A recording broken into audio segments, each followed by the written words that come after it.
Hello, friends. Today, I want to tell you the story of a miracle that happened to one family many years ago. Here is the story told from the perspective of the main character.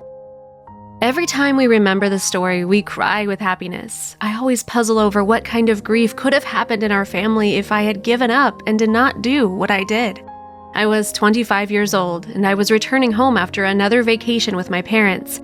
The journey was long, and it would have been much faster to get there by plane, but I always preferred traveling by train as you can enjoy the views outside the window, sip tea from a glass, and read an interesting book. You can always meet interesting people on trains, listen to their stories, and tell your own. You can tell fellow travelers your innermost secrets, knowing that you will never see each other again and your secrets will not be revealed. That day, I got on the train, put my suitcase in the overhead compartment, took out my favorite book, which I was rereading for the 100th time, and opened the first page. But I did not have time to start reading because the door opened and a girl entered. She was a magical girl. Her blonde curls framed her rosy cheeks. She looked at me and her face gradually filled with a blush. She smiled, and looking at this smile, I realized that this was true happiness. The girl looked at me, asked what my seat number was, and after making sure that she was in the right place, she finally came inside and closed the door behind her. I helped her put her suitcase above, she sat down, and the train started. At first, we sat in silence. I glanced in her direction, not knowing how to start a conversation, but I really wanted to talk to her. She also glanced at me from time to time, and she also was silent, not in a hurry to start a dialogue. Finally, I could not resist, and I said, I love traveling by train. It's kind of a reboot for the brain. You can just look out the window and not think about anything. The young girl nodded in response, which made me understand that she was of the same opinion.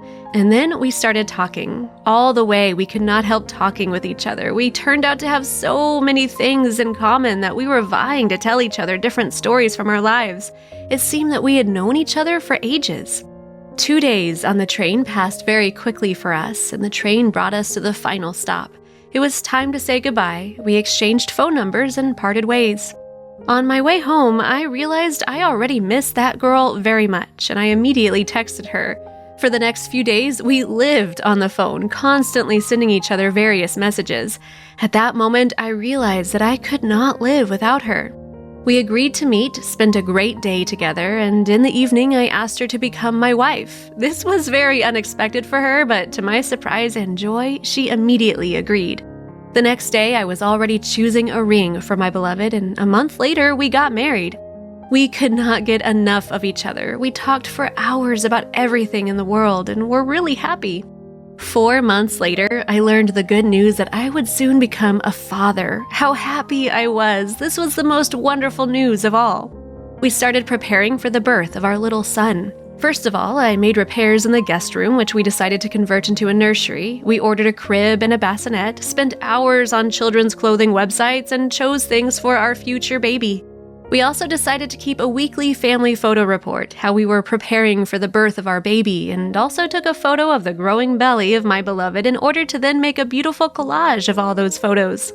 The pregnancy was easy and without complications, therefore we had no cause for concern, and we enjoyed every day we had. I was always next to my wife, accompanying her to the doctor and to go shopping. In the last 2 weeks before giving birth, I even took time off work in order to be constantly there in case of a sudden birth. And so, one fine morning, my wife felt the beginning of labor pains. Before leaving for the hospital, we took one last photo of her belly for our future collage. Then I took all the necessary bags, which we prudently packed in advance, and took my wife to the hospital. When we arrived at the hospital, they took my wife to the maternity ward, and I stayed in the hall to wait nervously.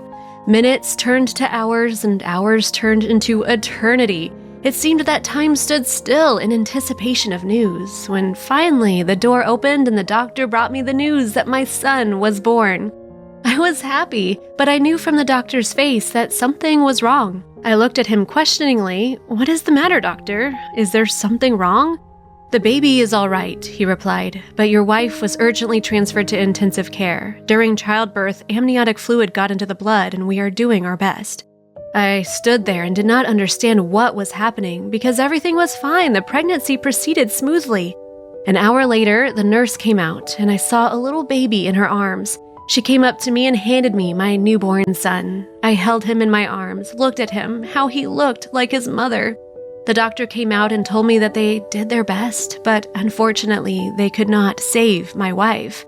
I was holding my son in my arms and did not want to believe his words. This was simply not possible.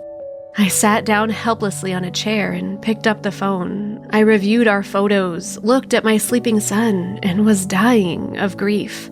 Suddenly, I noticed the last photo of my wife, which we took before leaving for the hospital. Above her head, I clearly saw the outline of a halo. I understood it was a sign. I asked to take my son to my wife to say goodbye.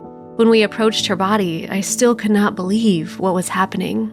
"Honey, why did you leave us like this? How are we going to cope alone without you?" My whole world collapsed in one moment. I cried and lamented, "Look, this is our little son. Look how handsome and glorious he is. How he looks like you. Open your eyes, please." My wife did not hear me. It was already too late. Then, completely desperate, I said to my son, "My boy, you need to say goodbye to your mother." I undressed the baby and put him on my wife's chest. The baby was silent at first. He looked at me, and then he suddenly cried so hard that I got scared and grabbed him in my arms. What was my surprise when, trying to calm him down, I suddenly heard the wheezing and weak breathing of my wife. I screamed as loud as I could. All the nurses of the department came running to my cry. They ran around my beloved, immediately connected different sensors, and my son and me were quickly escorted out of the ward. Soon, the baby was taken away for feeding, and I was left alone. I was sitting and waiting for news. The doctor came out and said that this was the first time in his practice, but my wife was recovering, and they would let her come home soon. I realized it was a real miracle. Our baby saved his mother. With his little body, he awakened her thirst for life, and her heart started beating. Several years have passed since then. Our little son is growing to our delight, and his twin sisters are growing. They were born 2 years after him, but that time everything went well. Such a wonderful story happened in our family. We learned that there is definitely a place in life for a miracle if you really believe in it. Do you believe in miracles? Share your stories in the comments. Tell your wonderful stories from your life.